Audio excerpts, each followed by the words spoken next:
Авторы Рүстем Жанай, оқыған Анар Марсыны. Жүрегіме өтініш. Шыда, әлде де жүрегім, сен мәңгілік емесіңді білемін.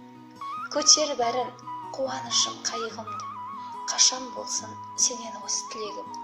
Білесің сен бар жақсылық адамнан, білесің сен жамандықты адамнан. Мен туралы айтылған сәл ғайбат сөз, саған барып қанжар болып қадалған. Сенсің әркез менің санасарымда, өткенімде сағым болашағымда. Құдай берген менің шыбын жанымда, біле білсең сенің алақаныңда. Сен жыласаң мен қосылып жылайын, сақшың болып тізе бүкпей тұрайын. Сен менсің ғой, мен де сенмін, егіз біз. Әзір бізді айырмағай Құдайым.